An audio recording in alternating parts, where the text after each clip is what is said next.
ایک نوجوان ہمارا طبیعی دوست گلاسگو میں رہتا تھا، وہ بیمار ہو کے ہاسپٹل گیا ہے، تو اس کی جو اٹینڈنٹ نرس تھی اس نے 3-4 دن کے بعد کہا کہ آپ مجھ سے شادی کریں گے؟ اس نے کہا میں مسلمان ہوں، تم کرسچن ہو؟ کہا میں مسلمان ہو جاؤں گی، اگر آپ شادی کرتے تو میں مسلمان ہوتا۔ اس نے کہا تم کس وجہ سے مجھے یہ پیشکش کر رہے ہو؟ وہ کہنے کہ میں 3 دن سے تمہیں دیکھ رہی ہوں تو کہ تم نے ایک دفعہ بھی نظر اٹھا کے مجھے نہیں دیکھا، میں نرس ہوں، میری زندگی یہاں گزری ہے، میں نے کوئی نوجوان ایسا نہیں دیکھا جو لڑکی کو دیکھ کے نظر جھکا لیتا ہو، میں پہلی دفعہ اپنی زندگی میں کسی کو دیکھ رہی ہوں کہ جب اس کے سامنے میں آتی ہوں تو اس کی نظر جھک جاتی ہے، تو مجھے یقین ہو گیا تیرے اندر سچائی ہے۔ وہ مسلمان ہو گئے، اس نے آگے کتنی بچیوں کو مسلمان کیا۔ پھر اشفاق احمد صاحب مرحوم تھے، یہ ڈرامہ رائٹر، ان سے اچھی سلام دعا تھی میری، تو ایک دن مجھ سے کہنے لگے کہ میں تبلیغ کے کام سے متاثر ہوا ہوں انگلینڈ جا کر، پاکستان میں نہیں انگلینڈ جا کر، تو میں ایڈنبرا میں پارک میں بیٹھا تھا، میری بیوی میرے ساتھ بیٹھی تھی، تو ایک جماعت آئی، انہوں نے آ کر اذان دی مغرب کی اور نماز پڑھی۔ نماز کے بعد 13-14 لڑکیاں بھاگ کے آگے آئیں ان سے بات کرنے کے لیے، تو میں نے بیوی سے کہا آؤ سنو یہ کیا کہنے کہتے ہیں، تو کہا ہم دونوں بھی پہنچے، تو جس نے جماعت کرائی تھی نا اس کو ایک لڑکی آگے بڑھ کے کہتی آپ کو انگلش آتی؟ کہا جی آتی ہے۔ کہا آپ نے کیا کیا ہے؟ کہا جی ہم نے اپنی عبادت کی ہے۔ تو لڑکی کہنے لگی آج تو اتوار نہیں ہے، تو اس نوجوان نے کہا کہ جی ہم دن میں 5 دفعہ کرتے ہیں، صرف اتوار کو نہیں، روزانہ 5 دفعہ۔ وہ لڑکی کہنے لگی یہ تو بہت زیادہ ہے، آپ اس کو کیسے نبھاتے ہیں؟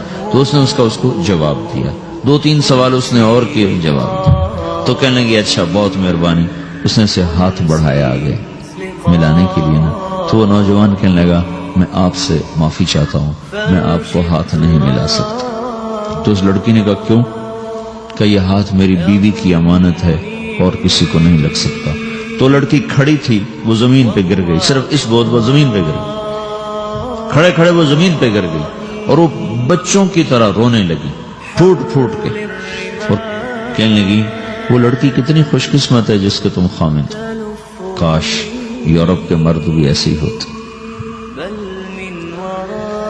جس رب نے نفسیات بنائی ہے وہ اگر کوئی عورت کپڑے اتار دے تو اس کی نفسیات بدل جاتی، چاہے وہ مغرب میں پیدا ہو چاہے وہ مشرق میں پیدا ہو۔ عورت کی نفسیاتی حیا ہے اور وفا ہے، کسی وفادار کی تلاش ہے، تو وہ اس کو پتہ بھی نہیں ہے کہ مشرق کا حیا کیا ہے، لیکن وہ اس کو اللہ نے عورت بنایا ہے، اس کے اندر کی وہ نہیں مر سکتی چیز۔ کاش یورپ کے مرد بھی ایسے ہوتے۔ اور آنسو پوچھتی ہوئی وہاں سے اٹھ کے چل دی۔ تو اشفاق صاحب مرحوم کہنے لگے میں نے اپنی بیوی سے کہا بانو آج وہ تبلیغ ہوئی ہے کہ لاکھوں کتابیں بھی چھپ جاتی، وہ کام نہ ہوتا جو یہ نوجوان اپنے عمل سے کر گئے۔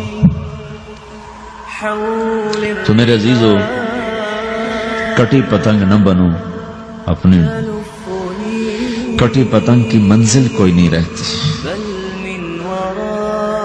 اللہ اس کے رسول کے ہاتھ میں اپنے ڈور دے کے چلو، اللہ اس کے رسول کی غلامی میں اپنے آپ کو چلاؤ تو اللہ تمہیں بھاگ لگائے، عزت بھی دے گا۔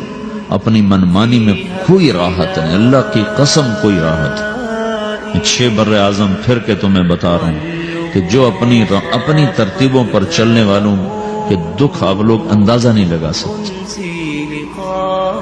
چلنا ہے تو اللہ اس کے رسول کی زندگی کو اپنا کے چلو، اللہ تمہاری دنیا بھی سکھ والی بنائے گا، آخرت بھی سکھ چین والی بنائے گا۔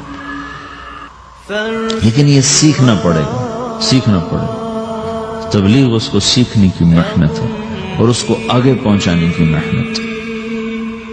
تو یہ عمر ہے، اس وقت ساری دنیا اسلام کے لیے تیار ہے، چونکہ نظریاتی طور پر دنیا شکست کھا چکی، کسی کے پاس کچھ نہیں۔ تو ہمارے پاس ایک ایسا خوبصورت نظریہ ہے کہ جو ان کو بڑی تیزی سے اپنی طرف کھینچ سکتا ہے، اور اللہ کا احسان ہے کہ تیزی کے ساتھ نسلوں کا رخ اللہ کی طرف ہو رہا ہے۔ تھوڑی ہمت کرو، چھٹیوں کا وقت تبلیغ میں دو، باقی وقت اپنی تعلیم کو دو، گھر جاؤ تو ماں باپ کے خادم بن کے رہو، نوکر بن کے رہو۔